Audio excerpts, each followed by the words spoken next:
बताओ कि why you are looking for CAT. क्या सोच के आपने कैट के लिए तैयार किया? रेज्यूमे क्या है, प्रोफाइल क्या है? अपने बारे में बताऊं तो मतलब क्लास 12th में मैंने कॉमर्स लिया था and right now I am pursuing BA program in Hansraj college third year. My combination is economics plus commerce. तो सर जब मैं 12th पास किया था तो मेरे को क्लैट देने का बहुत मन था। मेरे I wanted to pursue law that time because मैं यस सर। तो उस टाइम मतलब I was fascinated by the people around me जो लॉयर्स होते थे। तो सर मैंने एक साल ड्रॉप लिया था उस time and I prepared for CLAT and कहीं ना कहीं मतलब आज मेरे को जो अभी रैंक आया या फिर मैं मॉक्स देता हूँ तो that preparation has help me a lot क्योंकि मेरे को एग्जाम्स देने का थोड़ा सा आइडिया है। मॉक्स में नर्वस इतना नहीं होता हूँ। तो that was one thing I but मेरे को फिर कॉलेज मिला that was in my home town itself and मेरे को थोड़ा होराइजन कम लग रहा था। आई वांटेड टू मतलब एक्सप्लोर मोर। मैं थोड़ा अनश्योर हो गया था कि क्या करना है लाइफ से। तो दैट्स व्हाई मैं हंसराज कॉलेज में आया एंड सिंस मेरा कोविड बैच था तो talking about my profile second year में मैंने 2 इंटर्नशिप्स करी थी। That was one was related to NGO work Lakshya Jeevan जागृति क्योंकि उस टाइम लगा था कि मतलब इतने सारे केसेस आ रहे थे तो फेल्ट लाइक हेल्पिंग पीपल अच्छा है। एंड अच्छा है। Yes and second was journalist intern में बना था एक साइकोलॉजी बेस्ड कंपनी में। अच्छा। उसके अलावा कॉलेज में मैंने मतलब 2 सोसाइटीज मेनली ज्वाइन करी है।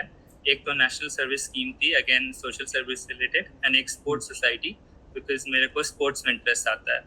तो स्पोर्ट्स सोसाइटी में तो मैंने मतलब एज सच पोजीशंस नहीं लिया बिकॉज बहुत हेक्टिक हो जाता है मेरे लिए। बट एनएसएस में मैं सेकेंड ईयर में कोऑर्डिनेटर था एंड अभी थर्ड ईयर में कॉलेज का जनरल सेक्रेटरी था। तो ओके। काफी यस है तो काफी अच्छा एक्सपीरियंस रहा। काफी हम्म, डेवलपमेंट मेरे को लगा in terms of personality confidence and hmm, exposure मिला काफी नया नया चीज करने का इवेंट्स ऑर्गेनाइज करने का। तो एल से कि मतलब हंसराज लेने का मेरा जो पर्पस था कहीं ना हम्म, कहीं मतलब आई वुडंट रिग्रेट कि मैं लॉ छोड़ के हंसराज में आया and hmm, MBA again like I want to मतलब pursue my further career. Everyone knows that top B schools में हमारा जो कंट्री का एजुकेशन है तो hmm, like I will be among the group जो कि लाइक माइंडेड होंगे एक एम्बिशियस ग्रुप होगा। तो हम्म, मेरा पर्पस वही था कि एक ऐसे ग्रुप के साथ मैं ग्रो करूं एंड आगे फिर लाइफ में जो करना है तो हम्म। मतलब I learn from the best teachers and students when I reach top B schools. तो देखो, आपकी जर्नी तो अच्छी रही है, right? I see the variety also in your profile. तो जब हम इसको बनाएंगे तो काफ़ी अच्छा है। ठीक है।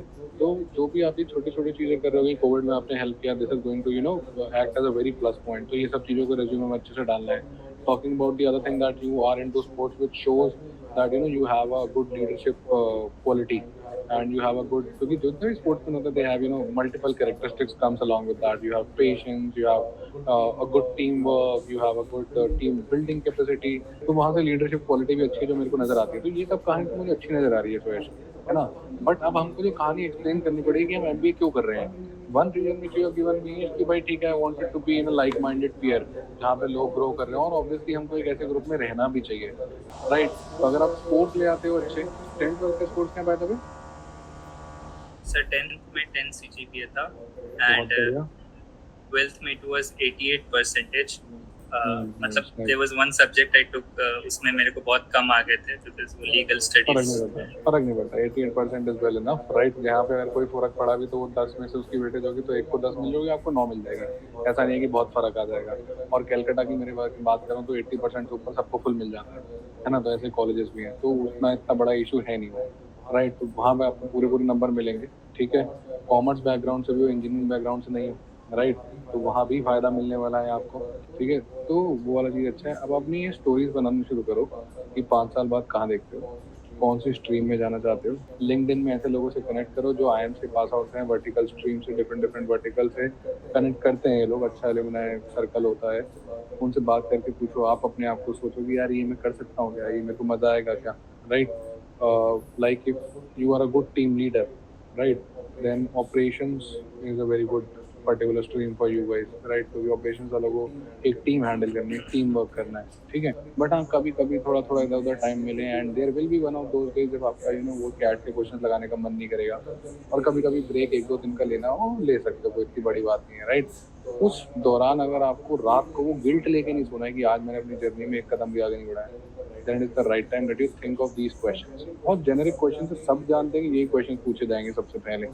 उसके बाद ठीक है, ग्रिलिंग राउंड में तो वो खुद ही पूछ सकते हैं आपसे, आपका नाम का मतलब पूछेंगे, सुरेश आपके नाम का मतलब क्या है, कहाँ से बिलोंग करते हो, जिस जगह से बिलोंग करते हो उस जगह की मतलब पता है आपको, उस जगह का डीएम के बारे में पूछने लग जाते हैं। इवन बस आप ग्रिल आउट कर रहे हैं, उन्होंने आपको लेना है या नहीं लेना है, वो 15 से 20 मिनट में अपना जो डिसीजन है बना लेते हैं। तो जो भी आप अपने आंसर्स फ्रेम करते हो पहले 5-6 जेनरिक क्वेश्चंस को, उसमें जो भी आप आंसर्स करने वाले हो कि मैं ऐसा हूँ, मैं वैसा हूँ, ठीक है, मैं उनके बारे में सोचो कि आपसे कोई क्रॉस क्वेश्चन कैसे कर सकता है, उन चीज़ को प्रिपेयर करने शुरू करो। तो आपने मेरे को आगे बोल दिया कि भाई मेरा सुरेश हूँ, मैंने यहाँ टीम लीड करी है, टीम बिल्डिंग करी है, मैं इसमें, ठीक है, okay, start giving you question something like that, कि भाई एकदम जेनरिक सिचुएशन में क्वेश्चंस में डाल देंगे कि भाई ठीक है, आप एक डिपार्टमेंट की एक टीम हैंडल कर रहे हो, आपको पता चल गया कि एक जो लड़का है वो कुछ ऐसा ऐसा ऐसा ऐसा कर रहा है, थोड़ा सा ये कर रहा है, अब आप क्या करोगे? आप अपने हायर बॉस को बताओगे या इसको समझाओगे या फायर करवाओगे? तो ये सब चीज़ें भी हो सकती हैं, right, depending upon what you have answered. तो ये आपकी जर्नी रहेगी थोड़ी सी कुछ, आई थिंक सो। क्योंकि 3rd ईयर में हो, राइट, तो अभी तक आपने कुछ इतने जॉब इंटरव्यू ज़्यादा नहीं दिए हैं, तो आई थिंक इस पे थोड़ा सा वर्क करना शुरू करो। पेपर आप छोड़ दोगे, सही चल रहा है। पेपर में किसी सेक्शन में कुछ डिफिकल्टी ज़्यादा लग रही है कि यार ये थोड़ा टफ लग रहा है, आउट ऑफ रीच चल रहा है, कुछ एरिया है? सर क्लासेस तो मैं समझ जाता हूँ, क्लासेस लगा लेता हूँ, अभी एज सच नहीं चल रही। इवन लाइक मैथ्स में, क्वांट में 11th-12th में मैथ्स नहीं लिया था, बट समझ में आ जा रहा है, मतलब अच्छा लग रहा है। बट प्रॉब्लम ये है कि अभी सिंस मेरे एग्जाम्स चल रहे हैं इस मंथ में, और पिछले मंथ में भी मैं मतलब DPPs एकदम ही नहीं सॉल्व कर पाया था और टेस्ट नहीं दे पाया था, तो उसको कवर अप करना होगा जैसे एग्जाम खत्म होता है। देखो ऑनेस्टली बोलो तो अच्छी बात है कि कुछ समय पहले जब आप अवेलेबल थे तब अलजेब्रा चल रहा था, और वहाँ पे मेजॉरिटी ऑफ द टॉपिक्स थे जो ऐसे जो आपने नहीं पढ़े हुए थे, 11th-12th जो आपने नहीं मैथ लिया है ना। पर अब जो टॉपिक जो 1-2 में मेरी क्लास में शुरू हुआ वो तो ज्योमेट्री है, और वहाँ पे जो ऐसा टॉपिक्स है वो इतने ज़्यादा, मतलब आई वोंट से कि 11th-12th से रिलेटेड है, lines and angles, parallel lines, triangles फटाफट हो भी जाते हैं वो, है ना। तो उसमें कोई दिक्कत नहीं है, वो तो आप फटाफट कर लोगे। थोड़ा सा ब्रेक आएगा, और ऑब्वियसली अगर आप देखोगे तो एंड डेट ऑफ द हमारा सिलेबस है वो मेरे ख्याल से अगस्त के आसपास खत्म हो जाएगा। बट ये मेरे को जान के काफ़ी अच्छा लगा कि आपने 11th-12th में आपके पास क्वांट था ही नहीं, मैथ था ही नहीं, फर्स्ट टाइम आपने ये सब पढ़ा होगा। फिर तो फंक्शन, लॉगरिथम फंक्शन CBSE से ही हो ना? हाँ सर, CBSE। तो ये लॉगरिथम, मॉडुलस, ये सब तो पहली बार ही पढ़ रहे होगे, इनइक्वालिटी। पहली इवन मतलब मैं कैट 22 दिया था, तो ऐसे जो अलजेब्रा के क्वेश्चंस थे तो मेरे को लगे कि ये छोटे हैं, एंड शायद मैं पढ़ा होता तो शायद बन जाते हैं। एब्सोल्युटली, अलजेब्रा के साथ ये है, अरिथमेटिक के साथ आप क्वेश्चन की लेंथ देखते हो, 4-5 लाइनों का क्वेश्चन हो जाता है, उसकी सिचुएशन से लैंग्वेज ही समझना इतना भारी पड़ जाता है। बट अलजेब्रा क्या क्विक 1 लाइनर क्वेश्चन आता है तो खत्म है ना। तो एक अच्छा टॉपिक है, बट अच्छा है ये, मतलब नाइस इफ यू आर, मतलब बहुत सारे बच्चे बोलते हैं ना कि इंजीनियर्स की बस की बात है। तो अगर मैं वो वीडियो को डालूंगा यूट्यूब पे तो मैं ये बोलूँगा कि भाई देखो कॉमर्स वाले भी कर सकते हैं, you can be inspiration for many people.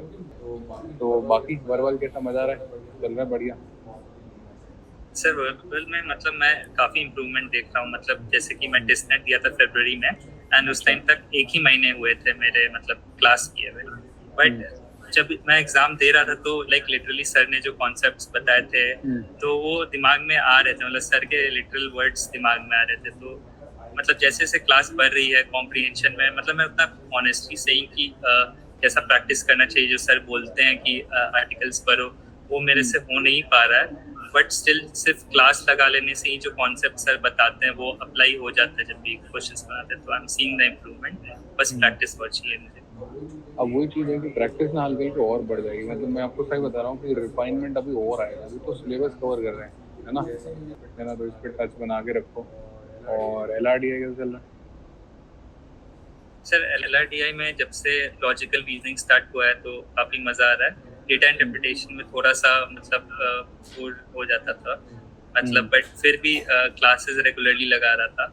Starting में सर से भी थोड़ा लग रहा था कि सर स्टार्टिंग में थोड़े ओवरवेल्म्ड हो जाते थे बच्चों के साथ, बट सर भी फिर काफ़ी अच्छे से मतलब हम लोग से घुल मिल गए, एंड मतलब अच्छा लगता है क्लास। LR में 30 नंबर अगर आपने मार दिए, 10 क्वेश्चन आपने कर दिए, 30 नंबर आउट ऑफ 60, आप 99 परसेंटाइल तक पहुंच जाओगे। 97 प्लस हो जाएगी, एक आध क्वेश्चन और होगा तो 99 प्लस हो जाएगी। तो नंबर ऑफ क्वेश्चन जो अटेम्प्ट चल रहा है वो आपका मतलब आपको 198 से 100 मारने लगभग 50% मान के चलो, है ना। 20 करेक्ट क्वेश्चन करना उतने टाइम स्पैन में इट्स नॉट सो इजी, है ना। मेरे ख्याल से 1.5 घंटे का पेपर था, 90 मिनट्स। यस। हाँ, तो मतलब अभी आप 4 मिनट में एक सवाल कर रहे हो लगभग मोटा मोटा, है ना। तो अगर इतने में हो रहा है तो ठीक है ना। अभी चलते रहो, थोड़ा सा स्पीड अप हो जाएगा, रिवीजन करेंगे, सब कुछ करेंगे, ये सब तो सही चल रहा है, ठीक है। तो सर एक क्वेश्चन है, हम्म, जैसे कि आप बोल रहे हो कि क्लासेस तो मतलब जब मेरा एग्जाम अब 22 को खत्म हो जाएगा तो बेसिकली मेरे पास कॉलेज है नहीं and I can devote the whole day मतलब पूरी तरह से कैट के लिए। तो उस टाइम मतलब आप बोल रहे हो अगस्त के बाद मैं उससे पहले भी शायद कवर कर सकता हूँ। आप क्या स्ट्रैटेजी मतलब सजेस्ट करोगे कि after my college how do I prepare my everyday for that preparation? देखो बड़ा सिंपल होता है। देखो रात को तो क्लास करनी है ना। तो 8 to 10 तो बुक हो गया, ठीक है। 8 to 10 बुक हो गया, 10 फिर अभी आराम से सोते होगे मेरे ख्याल से 12 साढ़े 12 तक सोते होगे, है ना। तो 10 बजे के बाद अपना 1 घंटा रिलैक्स करो, ठीक है। 10 से 11 रिलैक्स करो, थोड़ा सा उसको कॉन्क्रेटाइज होने दो जो भी चीज़ सीखिए, ठीक है। फिर 11 बजे एक बार फटाफट वीडियो को दोबारा से देख लो। कुछ क्वेश्चन होंगे जो आपसे खुद ही बन गए होंगे, कुछ क्वेश्चन होंगे जिसमें आपको मेरी हेल्प लगी होगी क्लास में, या फिर आपको लगा होगा कि यार ये अच्छा क्वेश्चन है इसको दोबारा देख लेता हूँ। तो वो काम आपका आधे पौने घंटे में खत्म हो जाएगा। क्योंकि ऑफकोर्स चाहे ऑनलाइन क्लास हो या ऑफलाइन क्लास हो, कभी कभी हम क्लास से थोड़ा सा बिजी छूट जाते हैं। तो उस ड्यूरेशन पे आप वो वाला वापस टाइम पे जाओ, उसको देखो, उस पर्टिकुलर चीज़ को देख लो, वो रिवाइज हो गया, सो जाओ रात को, ठीक है। लगो फिर, उम्मीद करते हैं मिलेंगे आपसे जल्दी, ठीक है। थैंक यू सो मच, चलो, काफी अच्छा लगा, it was very motivating to interact with you. मतलब मैं जब से क्लासेस स्टार्ट हुई थी तो वो सपना था कि आपसे बात करूंगा, कब मौका मिलेगा, एंड बहुत सरप्राइजिंग वे में मिल गया। सपना तो हमारा भी है कि आप फटाफट आप में से कुछ लोग मारो कुछ ऐसी परसेंटाइल की हम भी दिखाएं भाई ये था सोहेल जिसने मारी इतनी परसेंटाइल, फिर और मज़ा आएगा, ठीक है। तो चलो भाई, लगते हैं वापस से जोरों शोरों से अपने उस पर, ऐसी मीटिंग्स करते रहेंगे और पेपर करते रहेंगे, मोरल बूस्ट करेगा आपका, आपको भी मज़ा आएगा ना। कुछ तो भाई स्कोर करने का कुछ तो होना चाहिए बेनिफिट, है ना, तभी मज़ा भी आता है। तो कीमत हर चीज़ की होती है। मिलते हैं फिर फटाफट, अभी आपकी कीमत है हार्डवर्क, रिजल्ट मिलेगा आपको नवंबर में, ठीक है। दिखाओ फिर कितना जज्बा है। इससे चलो ओके, चलो बाय। बाय।